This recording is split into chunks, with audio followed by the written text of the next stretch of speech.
Assalamualaikum warahmatullahi wabarakatuh. Shamarka fuune jaalatamtootaaf kabajamtoota uummata Oromoo jirtu bakka jirtanii nagaaf kabajaan kiyya isin biraa jiraatocha har'allee meeshaa haarawaan qabadhee isin dhufee jira. Viidiyoo kee kana subscribe like share godhaa isin jedha hanga xumuraatti.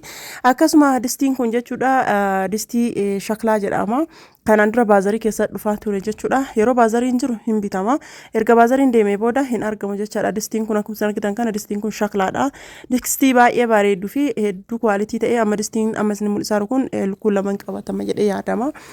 Haa ta'u malee garuu yoo ka hanqatu hin hanqatu inni lukkuu lama sirriitti gaha. Yeroo baay'ee shunkurtii waan humnaa olitti goonuu fi yoo inni kaawwanni jedhu ta'e isni kun hin danda'a. Kan isin mul'isaa kun ammoo sanirra guddaadha. Isa kana jechuudha nama lamaaf biteera kan ammaa irra isin mul'isaa sanii. Ka gubbarraa sun birri 5,000 kan itti aanu kan jalaa lammaffaa irra jiru sun ammoo birri 6,000 jechuudha. Akkasuma akkuma argitan kana ka ijjiin xaaxaba harkaa jechuudha yookaan saanii harka irratti dhiqatanii zamanaawii ta'e jechuudha. Zamanaawii ta'e kana jechuudha bakkee saamunaa kaa'atanii fi bakki kaan illee jechuudha kinooti bishaan jalatti gadi qobata gubbarratti akka jirullee hin beeksisu jechuudha. Namoonni bitachuu barbaadan bitadhaas hin jedha akkasuma ammoo yoo rakabotii yeroo hundatti fayyadamuu dandeenyu jechuudha argitanii warroonni rakabotii Dubaay qabdan hundi keessanuu isitan osoo dhabuu baattanii baay'ee bareeda tun saarbiisii. Inni kun saarbiisii isaa jechuudha. Saarbiisii isaa kanallee akkasuma ammoo inni kun gubbarraa kun rakabotiidha. Irraa waliin walirratti waan bahee jiruuf jechaadha. Akkasuma ammoo namoonni barbaadan koota keessan na dubbisaa isinin jedha as keessaa barbaadda jechuudha argitanii warroonni rakabotii Dubaay qabdanillee kan ammoo isa hin qabne kan barbaadan hundi keessanuu jechuudha keessan na dubbisuu ni dandeettanii. Maashaallah jechuudha akkana fakkaata akkuma isin argitan kana tansisaanii Fandishaa jechuudha. Saanii fandishaa kana argitanii ajjaan bahallee walitti deebi'allee saanii fandishaa kana jechuudha namni barbaadanii baay'ee bareeda jechuudha. Akkasuma saanii waxiillee saanii fandishaati maachi taate. Baay'ee bareeddi saanii fandishaa akkasuma saanii waxiitii tirii nyaataati akkasuma saarbiisii normaali jechuudha. Saaniin waxii kun jechuudha wanti kaawwaniin adda isa godhu ka buddeena muraallee itti fayyadamuu dandeenya. Akkamitti yoo jenne kanuma keessa ol baafnee ka jalaa kee kanatti buddeena muraa fayyadamuu dandeenya jechuudha. Maashaallah hedduu namatti tola baay'ee bareeda jechuudha.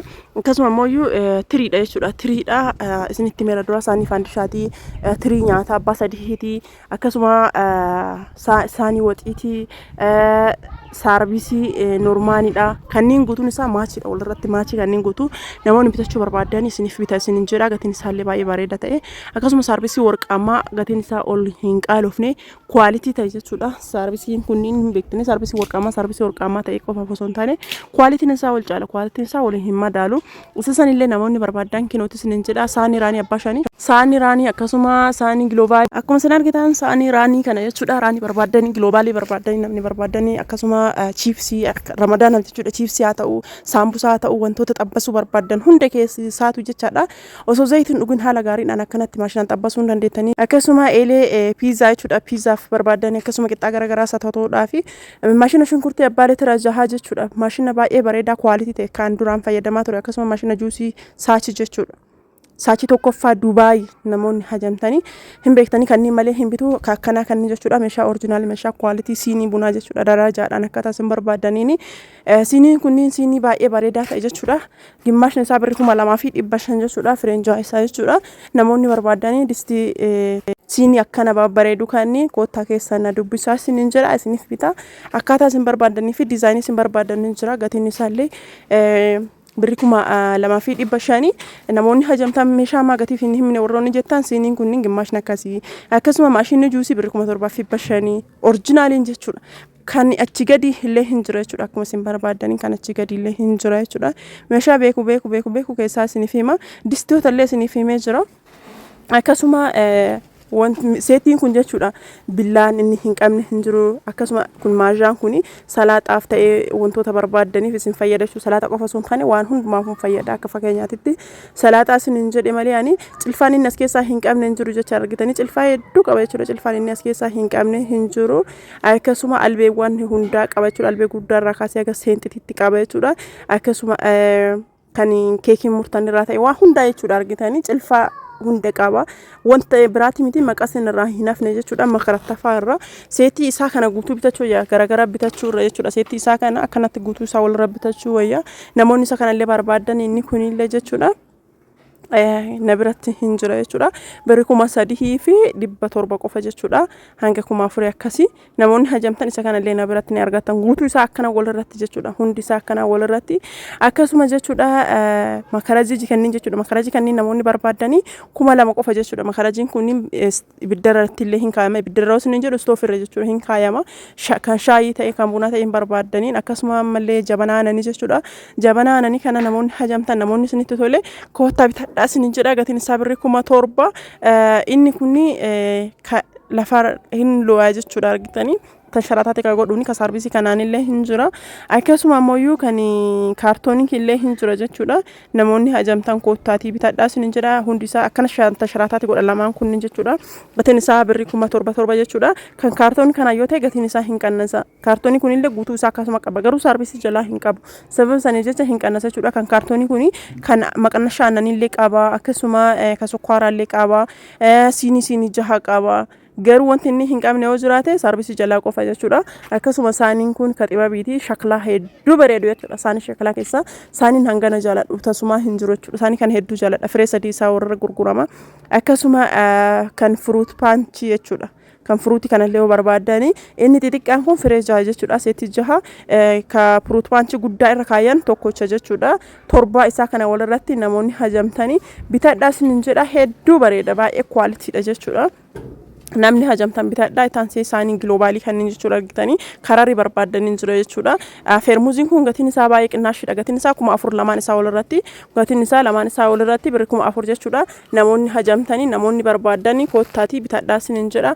Baay'ee bareedaadha maashaallah ka ta'e jechuudha. Namni barbaadan namni hajamtanii na biratti ni argattu isinin jedha. Akkasuma isaanii globaalii kanneen illee isaanii baay'ee babbareedudha. Isaanii shoorbaa warroonni isaanii shoorbaa seetii isaanii na biratti bitataa turtan.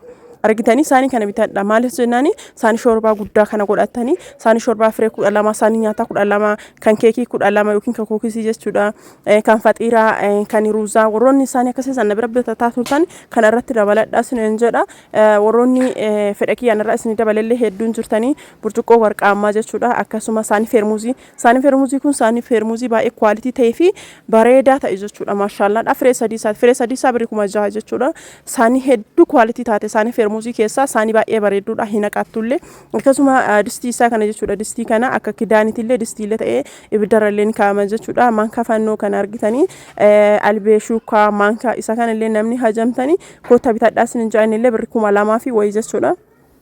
Namoonni meeshaa akkana kana meeshaa babbareedaa kana 2,500 jechuudha manka fannoo kunillee akkasuma distii siraamikii kan argitanii distii siraamikii oriijinaalii saniin gatiin isaa birrii 15,000 jechuudha akkasuma inni kun saanii shoorbaa firee 4 akkasuma kan waxii firee 2 fi kan burcuqqoo bishaanii firee 4 qaba walirratti seettiidhaan gurgurama jechuudha akkasuma burcuqqoo warqaamaa durallee sin himee jira burcuqqoo warqaamaa baay'ee babbareeduu fi kwaalitii ta'e jechuudha namoonni hajamtan kootaa isinin jedha burcuqqoon kun jechuudha burcuqqoo baay'ee bareedu burcuqqoo firee 6 fi jookii tokko qaba baay'ee kwaalitiidha shaklaadha 3,300 roottoon jechuudha roottoon kwaalitiidha akkamitti beekna kwaalitii isaa hojjetan keessi isaa akkanatti jechuudha. Kan qabu yoo ta'e gabarii qabu yoo ta'e oriijinaalidha yookaan ammoo kan gabarii hin qabne oriijinaalii miti isa kanallee koottaa isinin jira darajaa isaatiin jira akkaataa leetira isaatiin jechuudha kan gurguramu qarcaatii uffataa roottoo xixiqqaa akkasuma kan biqiltuu bishaan obaasaniin baaldii xiqqaarraa kaasee hanga guddaa zaambiilii wanti isin barbaadanirra wanti isin hajamtanii dhabdan hin jiru baaldii guddaarraa kaasee hanga xiqqaatti jechuudha meeshaalee akkana kana barbaadan na biratti ni argattu viidiyoo kee kana saabskiraayib laayik sheer naa godhaa isinin jedha warroonni meeshaa kanneen barbaadan na bira koottaa akkasuma kennaa ramadaanaaf maatii keessaniif barbaadan illee ana biratti ni argattu wanti isin bira abdaan hin jiru.